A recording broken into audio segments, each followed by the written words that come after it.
All right, welcome back, everybody. Today we're going to continue our book that we're almost done with, and this next chapter is called Karlson Does Magic with a Jiggery Hound. So let's see what happens. The next morning, a sleepy, touzle-headed little figure in blue and white striped pajamas came padding barefoot out of the kitchen where Mum was. Seb and Sally had gone off to school, and Dad had left for the office, but Smidge didn't need to go until a bit later. And that was a good thing, because he liked being on his own with Mum for a while in the mornings. Although he was a big boy and had been at school for a while, he still liked sitting on his Mum's lap when nobody was looking. It was so easy to chat like that, and if they weren't in a hurry, Mum and Smidge would sing together and tell each other stories. Mum was sitting at the kitchen table, reading the newspaper and drinking her coffee. Smidge silently climbed into her lap and snuggled into her arms, and she held him quietly until he had woken up properly. Mom and Dad's walk the evening before had taken a bit longer than they intended, and when they got back, Smidge was already in bed, fast asleep. He had kicked off his bedclothes, and when Mom was tucking him back in, she noticed that there were two big holes in the sheet, and it was dirty too. Someone had drawn on it with black crayon. No wonder Smidge had gone off to sleep in such a hurry, thought Mum.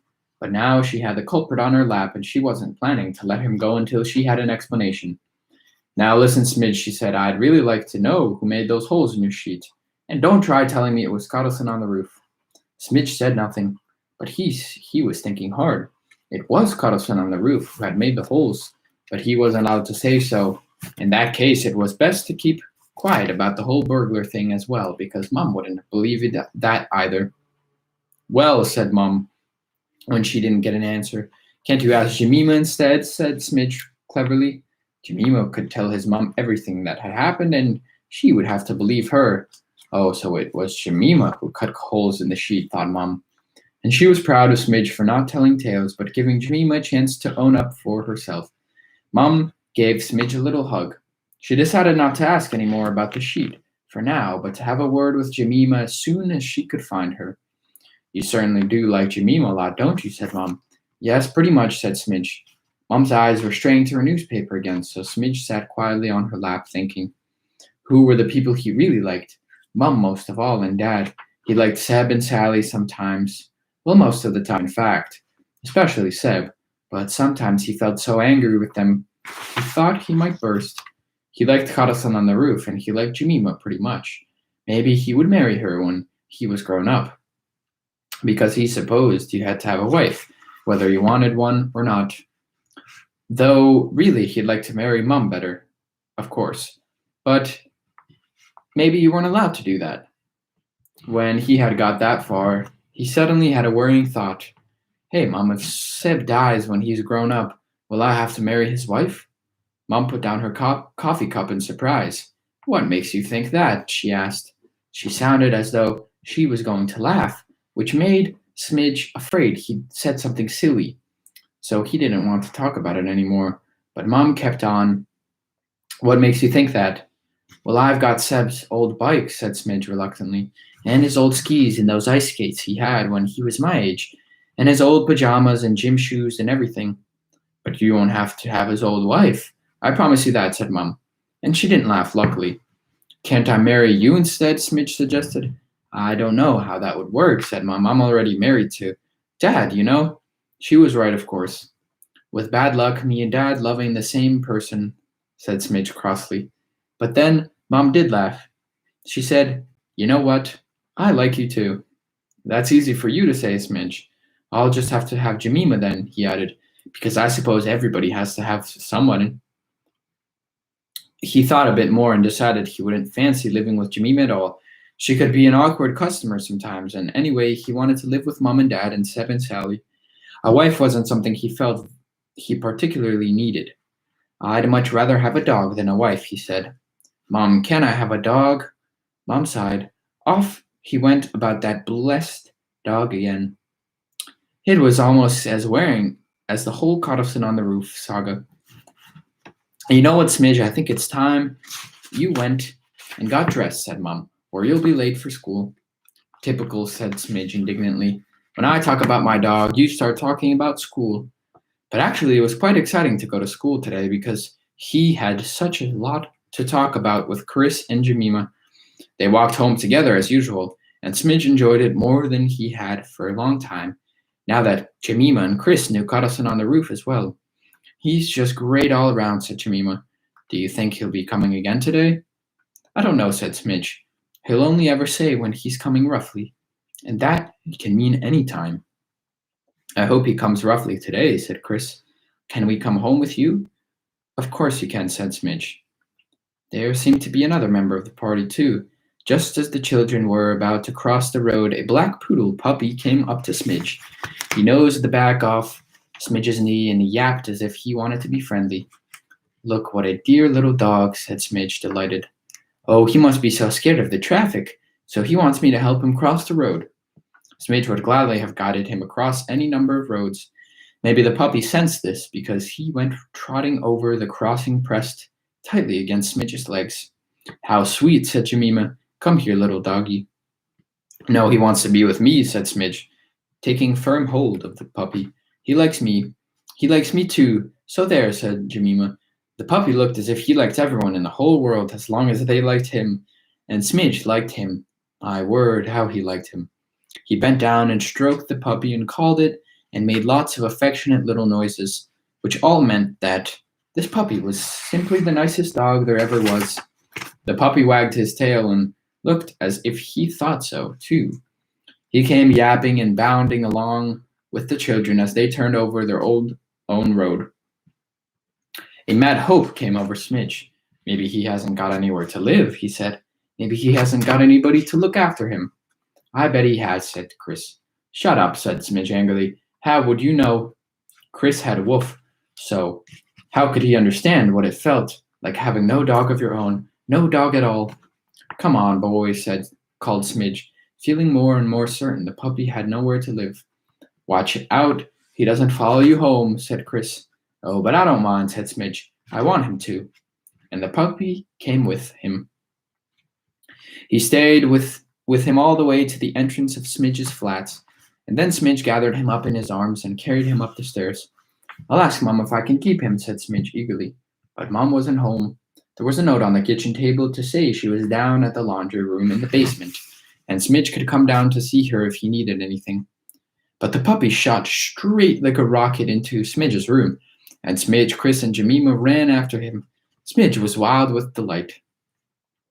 See, he wants to live with me, he said. At that very moment, Karlson on the roof came flying in through the window. Hasten Hobson, he shouted. Been giving the dog a bath. He seems to have shrunk. Can't you see it's not a wolf? Said Smidge. This is my dog. Oh, no, it isn't, said Chris. You haven't got a dog, said Jemima. Me, I've got 1,000 dogs up at my house, said Karlson. The world's best dog handler. I didn't see any dogs when I was up there, said Smidge. They were out flying, Karlson assured him. Mine are flying dogs. Smidge wasn't listening to Karlson. 1,000 flying dogs were nothing compared to this cute little puppy. I don't think he's got anyone to look after him, he said. Again, Jemima bent down to the dog. Well, it says Alberg on his collar, he said. I told you, said Chris. They must be the people who look after him, mustn't they? Alberg might have died, said Smidge. Whoever Alberg was, he didn't like him. But then he had an idea that cheered him up. Maybe it's the dog that's called Alberg, he said, with a pleading look at Chris and Jemima. They laughed in their annoying way. I've got several dogs called Alberg, said Karlson. Hasten Hobson, Alberg. The puppy jumped up at Karlson and barked merrily. See, shouted Smidge. He knows his name's Alberg. Come here, little Alberg. Jemima gathered up the dog. There's a telephone number on his collar, too, she said heartlessly. The dog's got his own telephone, said Karlson. Tell him to ring home to his housekeeper and tell her he's run off. That's what my dogs do whenever they run off. He patted the dog with his plump little hand. One of my dogs, called Alberg, ran away just the other day, said Karlson. So he rang home to tell me. But he had a bit of trouble with the numbers, and he got through an old major's wife in another part of town. And when she heard it was a dog on the line, she said, This is the wrong number. And Alberg said, Why did you answer then? Because he's a clever dog. Smidge wasn't listening to Karlson. Just now, the only thing that interested him was the puppy, and he took no notice even when Karlson said he was in the mood for a bit of fun. But that made Karlson stick his bottom lip out and say, You can count me out if the dog's all you care about. I need a bit of fun too, you know. Chris and Jemima agreed with him. We could have a magic show, said Karlson, when he had recovered from his sulk. The world's best magic maker. Guess who that is? Smidge, Jemima, and Chris guessed straight away that it must be Karlson. So we'll say a magic show then, said Karlson. Yes, said the children. And we'll say it costs a toffee each to get in, said Karlson. Yes, said the children. And we'll say the toffees all go to a good cause, said Karlson. Well, the children said doubtfully. And there's only one really good cause, and that's Karlson on the roof, said Karlson. The children looked at each other. I don't know, began Chris. We'll say that, shrieked Karlson, or you can count me out. So they said the toffees would all go to Karlson on the roof. Chris and Jemima went out into the street to tell all the other children there was going to be a big magic show up at Smidge's house, and everyone who still had 5 ore left of their pocket money ran to the sweet shop and bought their entrance toffees.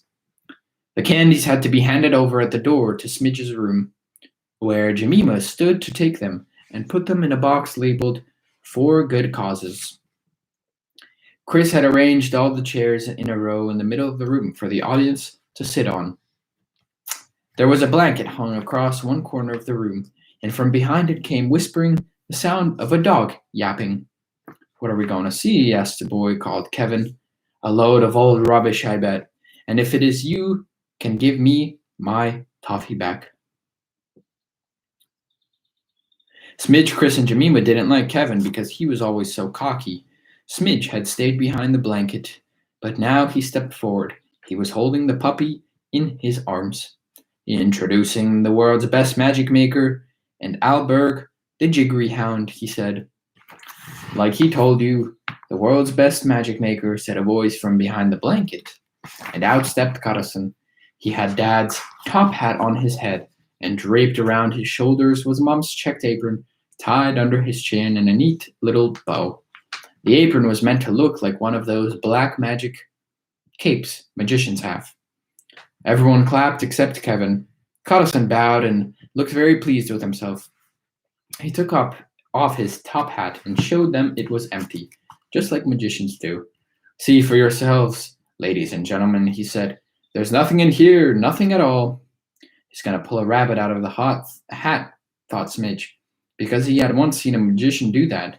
It would be so fun to see Karlson produce a rabbit, he thought. As I say, there's nothing in here, said Karlson gloomily. And there won't be anything in here either, unless you lot put something in. He went on, I see before me lots of greedy little children scoffing toffees. We'll pass the hat around, and you can all put in a toffee. It'll go to a very good cause. Smidge went round with the hat, and soon there was a nice little heap of toffees in it. He gave the hat to Karlson. It's got a whirring rattle, said Karlson, shaking the hat. If it had been full of toffees, it wouldn't have rattled at all. He popped one of the toffees into his mouth and started to chew. It certainly feels as if it's causing me some good, he said, munching contentedly. Kevin hadn't put a toffee in the hat, although he had a whole bag full. Yes, my friends, and Kevin, said Karlson, here you see Alberg the jiggery hound. The dog can do anything. Make a phone call, fly, bake, buns, talk, cock his leg, anything. Just then the poodle puppy really did cock its leg against Kevin's chair, and a small puddle appeared on the floor. As you see, I'm not exaggerating, said Karlson. This dog truly can do anything. Huh? Said Kevin, moving his chair out of the puddle. Any old dog can do that. But getting it to talk, that'll be harder, ha-ha. Karlson turned to the puppy. Don't you find talking hard, Alberg? Certainly not, said Alberg. Well, only when I'm smoking a cigar. Smidge, Jemima, and Chris almost jumped out of their skins because it sounded just as if the dog was talking. But Smidge was pretty sure it was just some trick of Karlson's, and that was just as well because Smidge wanted an ordinary dog, not a talking one. Now, Alberg, said Karlson, could you please say a bit about the life of a dog of our friends? Said Karlson. Happy to, said Alberg, and he started telling a story. I was at the cinema the other day, he said, leaping playfully around Karlson. Ah, you were at the cinema, were you? Said Karlson. Yes, there were 2 dog fleas sitting beside me in the same row, said Alberg. Were there indeed? Yes, and when we came out into the street afterwards, I heard one flea say to the other, shall we walk home or take the dog? All the children thought it was a good show, even though there wasn't actual magic in it. Only Kevin sat there with his cocky look. Tell him to bake the odd bun while he's at it, he said with a sneer. Do you want to bake the odd bun? Alberg asked Karlson. Alberg yawned and lay down on the floor. Aha, I thought so, said Kevin. No, because I forgot to buy any yeast, said Alberg. All the children liked Alberg a lot, but Kevin went on to be a nuisance. Get him to fly instead, then, he said. You don't need any yeast for that. Do you want to fly, Alberg? It looked as if Alberg might be asleep, but even so, he answered when Karlson spoke to him. Yes, I'd be happy to fly, he said. But in that case, you'll have to come too, because I promised my mother never to go up on my own. Come on then, little Alberg, said Karlson, gathering up the puppy in his arms. And a second later, they were flying, Karlson and Alberg. First they went up to the ceiling and did a few circuits of the light, and then they flew off out of the window. That made even Kevin go pale with astonishment. All the children rushed to the window and stood there watching Karlson and Alberg hover off over the rooftops. But Smidge shouted desperately, Karlson, Karlson, come back here with my dog. And he did. He was soon back, and he put Alberg down on the floor. Alberg shook himself and looked so surprised. You might almost have thought it was the first flight of his life. I'm afraid that's it for today. We've no more to show you, said Karlson. But you have, he said, giving Kevin a little nudge. Kevin didn't understand what he meant. Toffee, said Karlson. So Kevin got out his paper bag and gave the whole thing to Karlson, though he did help himself to a toffee first.